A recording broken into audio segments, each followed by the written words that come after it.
اما بعد فاعوذ باللہ من الشیطان الرجیم بسم اللہ الرحمن الرحیم قال اللہ تعالی فی کتابہ المجید اما بنعمت ربک فحدث آمنت باللہ صدق اللہ العظیم وصدق رسولہ النبی الکریم وقال اللہ تعالی فی شان حبیبہ ان اللہ وملائکتہ یصلون علی النبی یا ایہا الذین آمنوا صلوا علیہ وسلموا تسلیما۔ ایک مرتبہ محبت کے ساتھ جھوم جھوم کر نبی کریم صلی اللہ تعالی علیہ وسلم کی بارگاہ میں گنبد خضرا کا تصور باندھ کر میرے ساتھ پڑھ لیجئے۔ الصلاۃ والسلام علیک یا رسول اللہ، الصلاۃ والسلام علیک یا حبیب اللہ، الصلاۃ والسلام علیک یا نبی اللہ وعلی آلک واصحابک یا نور اللہ۔ میں بہت زیادہ شکر گزار ہوں یہاں کی انتظامیہ، آل محلہ کا، ذیشان بھائی، فرزیب بھائی، دیگر اپنے ساتھیوں کا کہ جنہوں نے مجھ جیسے کم علم شخص کو آپ کی بارگاہ میں چند کلمات کہنے کا موقع فراہم کیا۔ صحیح احادیث مبارکہ ہے کہ جہاں اللہ تبارک و تعالیٰ کے مقرب بندے تشریف فرما ہوتے ہیں وہاں اللہ رب العزت کی مسلسل رحمتوں کا نزول ہوتا ہے۔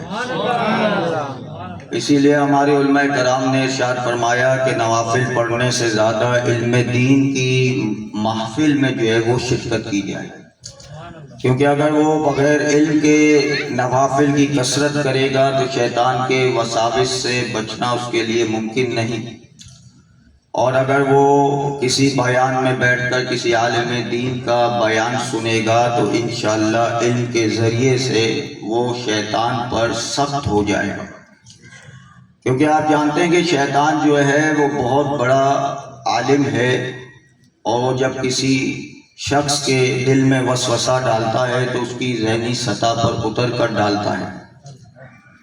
جب حضور غوث اعظم شیخ عبد القادر جیلانی رضی اللہ تعالیٰ عنہ کے پاس یہ شیطان آیا تو آپ اپنی عبادت میں مصروف تھے۔ آپ نے کیا دیکھا کہ آسمان پھٹا اور ایک نور ظاہر ہوا، تو اس نور سے آواز آئی کہ اے عبد القادر میں تیرا رب ہوں، تو آپ نے ارشاد فرمایا ولا حول ولا قوت الا باللہ۔ جب آپ نے یہ پڑھا تو وہ نور غائب ہو گیا، اور پھر شیطان آیا، کہتا ہے کہ عبد القادر میں نے اس فارمولے سے کئی اللہ کے ولیوں کو بہکایا ہے، گمراہ کیا ہے، لوگوں کو گمراہ کیا ہے۔ کہتا ہے کہ تجھے تیرے علم نے بچا لیا۔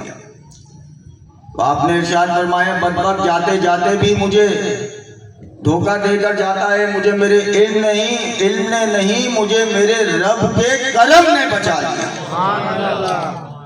تو وہ تو عبد القادر جیلانی تھے، شیخ عبد القادر جیلانی، پیران پیر، تو ہم تو بہت ہی کمزور شخص ہیں، بہت ہی کمزور لوگ ہیں، شیطان کے وساوس سے نہیں بچ سکتے۔ اس لیے زیادہ سے زیادہ علم دین کی مجالسوں میں شرکت کیا کیجیے، اور اس کا ایک بہترین طریقہ یہ ہے کہ دعوت اسلامی کے اجتماعات میں شرکت کیا کیجیے۔ ہر جمعرات کو جو ہے آپ کے علاقے سے بھی گاڑی جاتی ہوگی، رضا مسجد، کلثوم مسجد، اسی طریقے سے مدنی مذاکرے میں شرکت کیا کیجیے۔ جتنا آپ علم سیکھیں گے اتنا جو ہے آپ شیطان کے ساتھ جو ہے فائٹ کر سکتے ہیں، نہیں تو یہ شیطان تو فجر کی نماز بھی پڑھنے نہیں دیتا۔ کہتا ہے کہ یار تو کیا پوری رات محفل میں بیٹھا نہیں تھا؟ سوچ کتنی نعتیں سنی تو نے، بیان بھی سنا، بہت ہو گیا، سو جا، فجر پڑھنے کی کیا ضرورت ہے؟ لیکن جس کے پاس علم ہوگا وہ کہے گا بھائی محفل میں بیٹھنا مستحب تھا، فجر کی نماز پڑھنا فرض ہے، دفع ہو یہاں سے۔ وہ اٹھے گا، وضو کرے گا اور اللہ کی بارگاہ میں کھڑا ہو جائے گا۔ لیکن اگر علم نہیں ہوا تو بیچارہ اسی پہ خوش ہوتا رہے گا کہ میں پوری رات جو ہے محفل میں بیٹھا تھا، اب تو جنت ہماری، ہمارے باپ کی، اب کون روک سکتا ہے ہمیں جنت میں جانے سے؟ جیسے اکثر ہمارے مسلمان بھائی ہیں نا، نماز جمعہ کے امام کے پیچھے 2 رکعت فرض پڑھنے کے بعد سمجھتے ہیں اب تو ہم کتب اور ابدال کے مرتبے پر فائز ہو گئے، ایسے بھاگتے ہیں کہ جیسے ان کو کسی نے باندھ کر بٹھایا ہوا تھا، اور پیچھے یہ بھی نہیں دیکھتے کہ کوئی نمازی نماز پڑھ رہا اس کے آگے سے گزر جاتا ہے، اور پھر نہ عصر پڑھیں گے، نہ جو ہے مغرب پڑھیں گے، نہ عشاء پڑھیں گے، نہ فجر پڑھیں گے۔ تو یہ کیا کہ یہ شیطان جو ہے ہمیں ان کاموں میں لگائے ہوئے، اصل دین سے بھائی پانی پلانے والے بچے بیٹھ جاؤ تھوڑی دیر کے لیے، بعد میں پلانا پانی نا، تھوڑی سی میری گفتگو سن لیں، انشاءاللہ زیادہ ٹائم آپ کا نہیں لوں گا۔ تو علم بڑی دولت ہے میرے مسلمان بھائیوں، بغیر علم کے عبادت بھی جو ہے وہ نفع نہیں دیتی۔ جس کے پاس علم نہیں، آپ بتائیں کہ اسے کیسے پتا چلے گا کہ میری نماز فاسد ہوئی یا نہیں ہوئی؟ اگر اسے نماز کے مفسدات ہی نہیں معلوم، تعدیل ارکان کے بارے میں نہیں معلوم، تو صحیح معنی میں اپنی عبادت بھی نہیں کر سکتا بغیر علم کے۔ تو علم اتنا ضروری ہے، تو اسی لیے یہ مدنی مذاکرے میں شرکت کیا کیجئے، دعوت اسلامی کے اجتماعات میں شرکت کیا کیجئے۔ بہرحال اللہ تبارک تعالیٰ ہم سب کو توفیق رفیق مرحمت فرمائے۔ میرے مسلمان بھائیوں، درود پاک پڑھنے کے بے شمار فضائل ہیں، جن میں سے ایک عرض کرتا ہوں۔ نبی کریم صلی اللہ تعالیٰ علیہ وسلم نے ارشاد فرمایا، جب سرکار کا نام آئے آپ بھی درود پاک پڑھ لیا کیجئے، ایک مرتبہ پڑھنا واجب ہوتا ہے نا۔ نبی کریم صلی اللہ تعالیٰ علیہ وسلم نے ارشاد فرمایا کہ اگر میرا کوئی امتی دن بھر میں مجھ پر 50 مرتبہ درود پاک پڑھے تو کل بروز محشر میں محمد اس سے مصافحہ کروں گا۔ کتنا سستا سودا ہے۔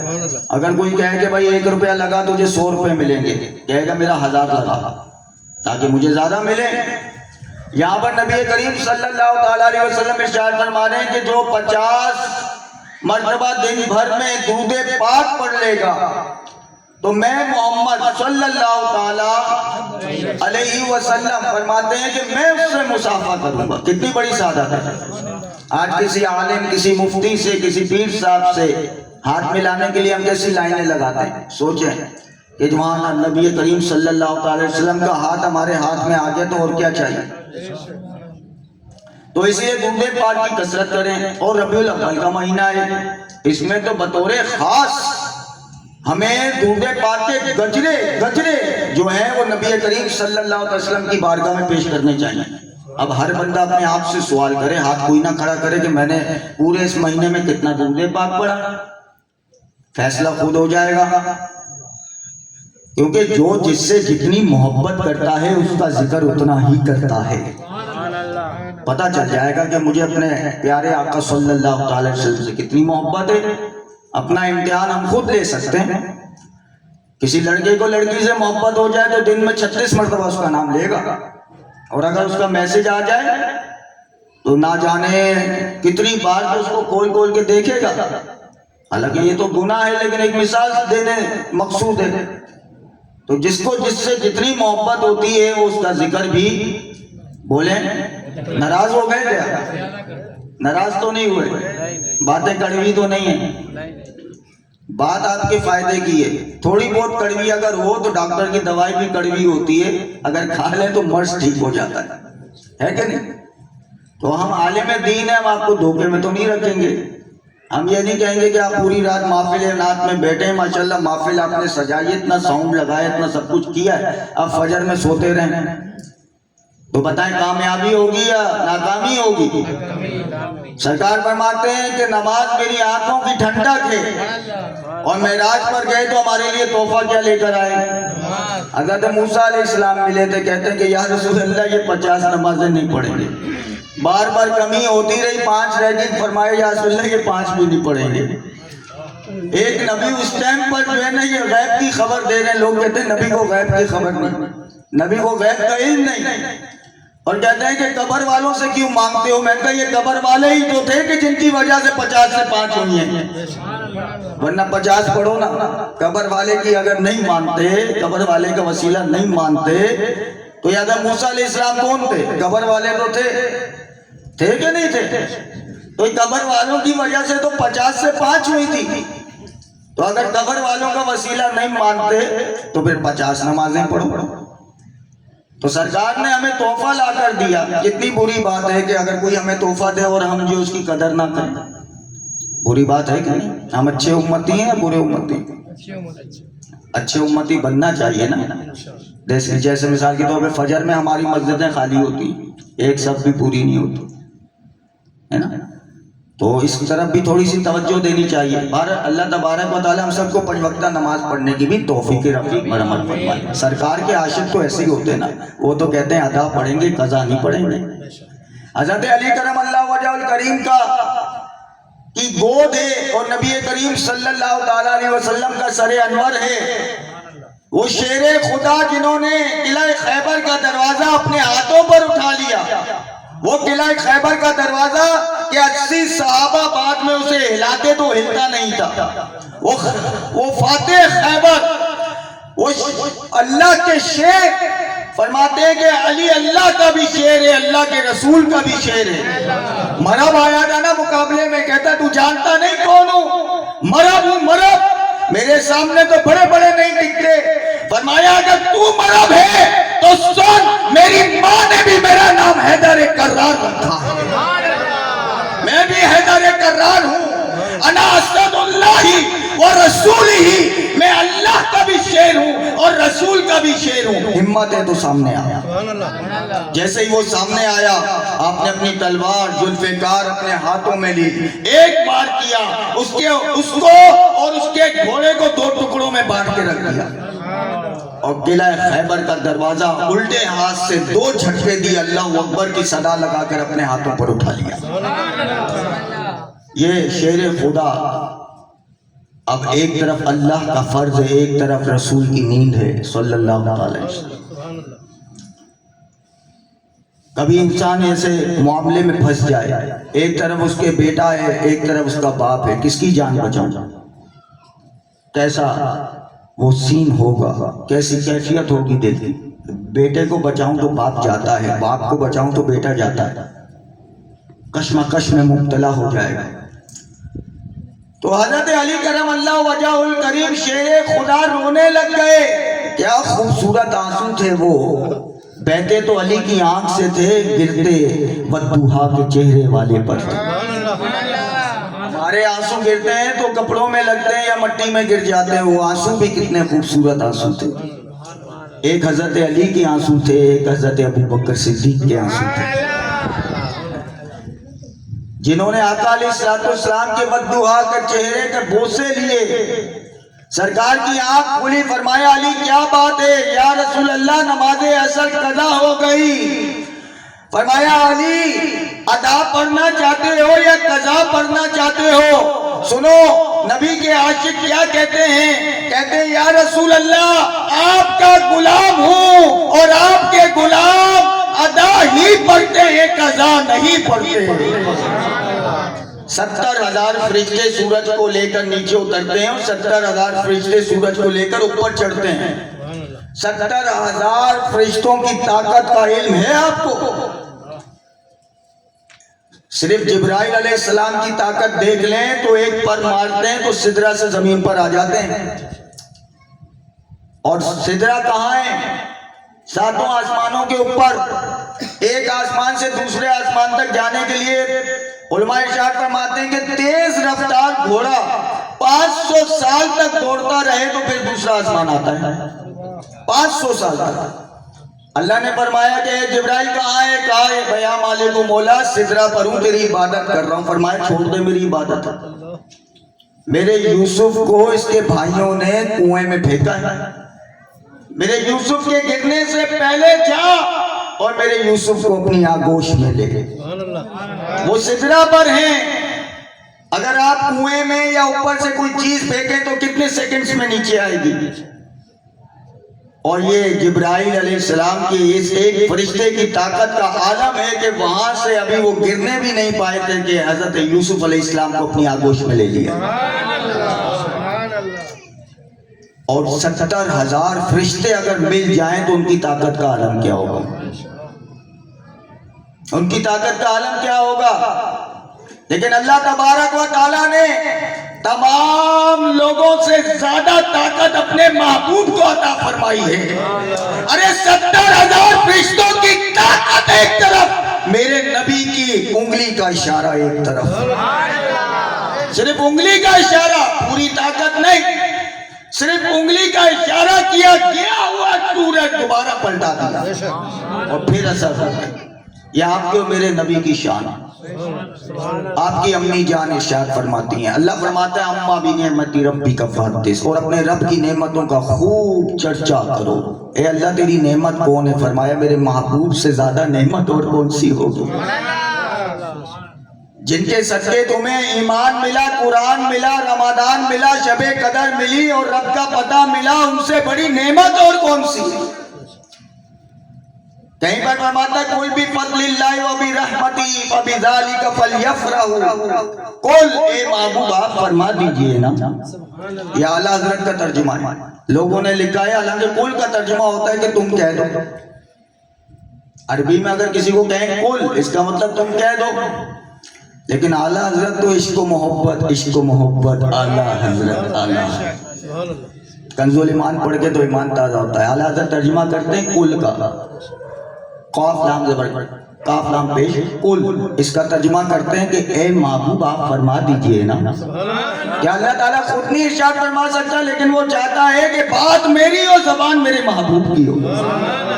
بات میری ہو اور زبان میرے محبوب کی ہے. محبوب آپ فرما دیجئے نا کہ جب تمہیں اللہ کے فضل سے اس کی رحمت ملے تو چاہیے کہ پھر خوشیاں مناؤ.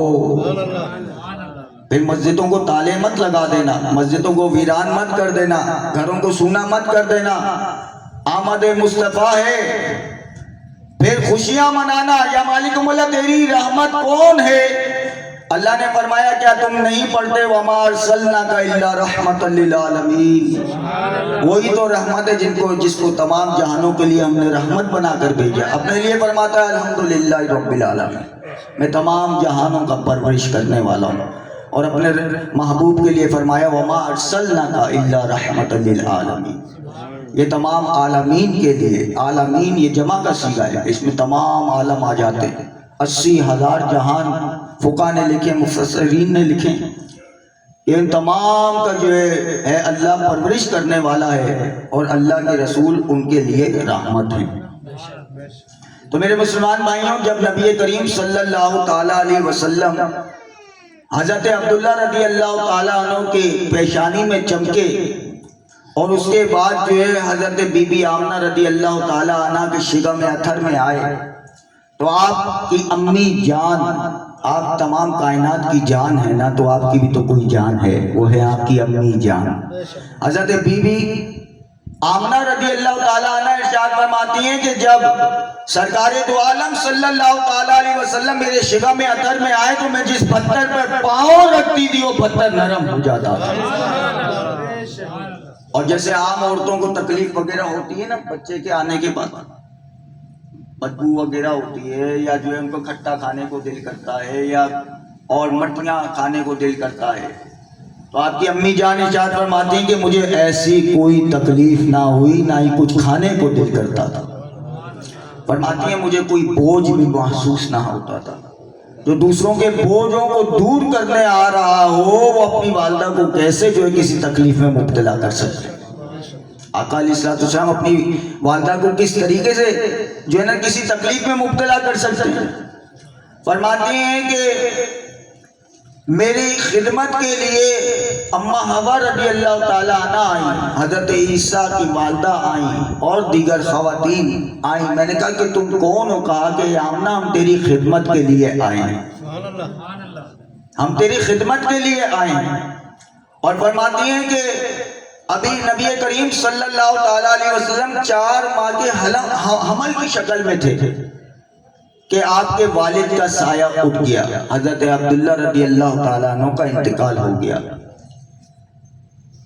تو عورتیں مجھ سے کہتی کہ آمنہ تو بیوہ ہے، اتنی زیادہ خوشبو کیوں لگاتی ہے؟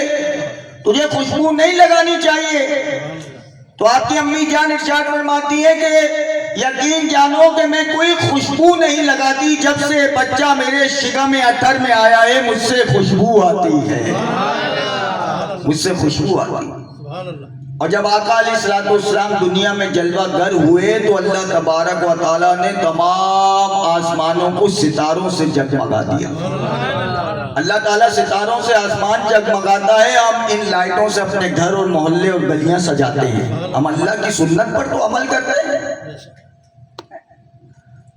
اور جو لوگ کہتے ہیں کہ بھائی اس یہاں جواب دیتا ہوا جاؤں کہ غم کیوں نہیں مناتے، اس وقت تو غم کی کیفیت تھی، میں نے ایک ویڈیو دیکھی فیس بک، غم کیوں نہیں مناتے، غم منانا چاہیے۔ میں نے کہا مولوی جی تم نے پڑھا ہے بند میں، پڑھو وہاں جہاں عشق مصطفیٰ کے سر میں لگائے جاتے ہیں۔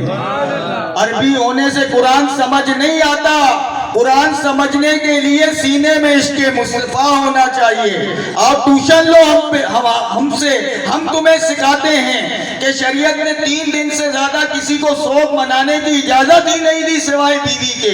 فرمایا کہ بیوی جو ہے 4 ماہ 10 دن سوگ منائے گی اور کوئی سوگ منا نہیں سکتا۔ اور میں نے کہا جن کے مر گئے وہ سوگ منائے، ہمارا نبی تو زندہ ہے، تو زندہ ہے واللہ، تو زندہ ہے واللہ، تو زندہ ہے واللہ، تو زندہ ہے واللہ۔ میرے چشم عالم سے چھپ جانے والے، میرے چشم عالم سے چھپ جانے والے۔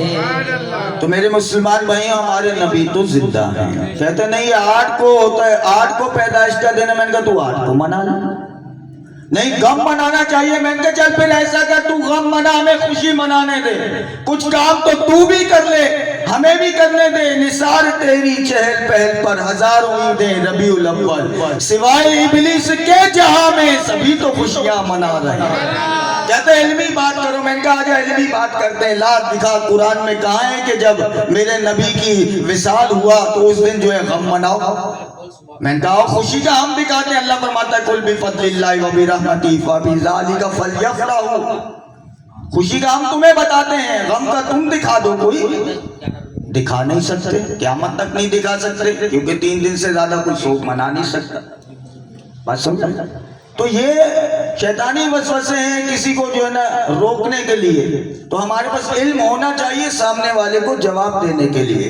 تو اللہ تبارک و تعالیٰ دیکھیں کس طرح خوشی منا رہا ہے کہ پہلے تو ستاروں سے آسمان کو جگمگایا، اب جب ہمارے گھر میں کوئی بچہ پیدا ہو تو ہم مٹھائی بانٹتے ہیں نا، تو اللہ تبارک و تعالیٰ نے اس وقت جتنی عورتیں حاملہ تھیں تمام کو بیٹے سے نوازا، تمام کو بیٹے، یہ اللہ تبارک و تعالیٰ خوشی منا رہا ہے۔ اور پھر حضرت جبرائیل علیہ کہتے ہیں جلوس نکالتے ہو، کس نے نکالا تھا، کہاں سے ثابت ہے؟ میں نے کہا میں تجھے ثابت کر کے دکھاتا ہوں۔ شیخ محدث صاحب دہلوی رحمت اللہ تعالیٰ علیہ، جن کو سب مانتے ہیں، کوئی مکتبہ فکر ان کا انکار نہیں کرتا، ان کی ڈیوٹی لگائی نبی کریم صلی اللہ تعالیٰ علیہ وسلم نے کہ اے عبدالحق جاؤ اور جا کر ہندوستان میں دین اسلام کا کام کرو۔ کہتے ہیں یا رسول اللہ میں نہیں جا سکتا، میں مدینہ کو چھوڑ کر نہیں جا سکتا۔ یا رسول اللہ جب آپ کی یاد آتی ہے گنبد خضرا کو دیکھ لیتا ہوں تو میری پیاس بجھ جاتی ہے۔ آقا علیہ الصلوۃ والسلام نے ارشاد فرمایا کہ اے عبدالحق جاؤ اور ہندوستان میں جا کر دین کا کام کرو۔ ارے یہاں تو گنبد کو دیکھتا ہے، وہاں جب میری یاد آئے سر کو جھکا لینا، مجھے دیکھ لیا کرے گا۔ شیخ محدث دہلوی لکھ رہے ہیں، کہتے ہیں کہ جب آقا علیہ الصلوۃ والسلام کی ولادت ہوئی، حضرت جبرائیل امین 70,000 فرشتوں کی فوج لے کر زمین پر نازل ہوئے۔